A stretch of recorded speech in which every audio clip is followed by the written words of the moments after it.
Delivery म्हणजे खूप आनंदाची गोष्ट आहे आणि तशीच जबाबदारीची गोष्ट आहे. हे सगळ्यांना माहिती असतं. जेव्हा घरातल्या सिनियर्सना माहिती आहे, त्यांना आलेल्या अडचणी किंवा झालेल्या घटना, मित्रमैत्रिणींच्या बाबतीत काहीतरी ऐकलेलं असतं, नातेवाईकांच्या बाबतीतलं काहीतरी ऐकलेलं असतं.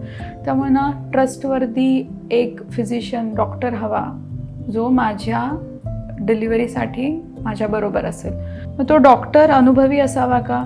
अनुभवाचा नक्कीच फायदा होणार आहे, कारण जेवढा अनुभव मोठा तेवढं तुमचं तज्ज्ञ होणं जास्त विस्तृत होत जातं. त्यामुळं जो अनुभवी आहे तो डॉक्टर.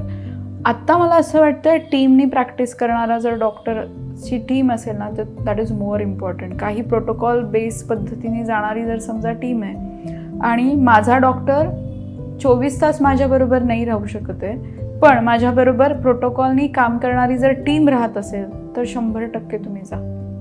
कारण तिथे तुमची तब्येत ही प्राईमवरती ठेवली जाते, तुमची प्रेग्नन्सी ही प्राईमवरती ठेवली जाते आणि त्याच्या आजूबाजूला तुमच्या मॅनेजमेंटच्या गोष्टी गुंफल्या जातात.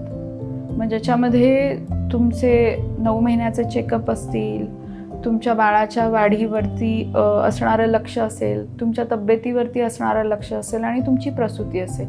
हे जर तुम्हाला टीम अप्रोच मिळाला with a good experience doctors team तर नक्की जावं. अनुभवी डॉक्टर आला, टीमनी काम करणारा आला, प्रोटोकॉल बेस आला, हां, आणि जेवढं मला माझ्या तब्येतीबद्दल माहिती आहे तेवढीच त्याच्याकडेची सगळी नोंद आहे. माझ्या वेअर अबाउटची, माझ्या कामाबाबतची, माझ्या तब्येतीबाबतची, आणि प्लस तो मला वेळोवेळी गाईड करणारा हवा, मला वेळ देणारा हवा, माझ्या शंकांचं निरसन करणारा हवा, कारण तो माझा या पूर्ण प्रोसेसमधला मित्र आहे ना. अशा पद्धतीने जर तुम्हाला डॉक्टर मिळाला तर नथिंग लाईक इट.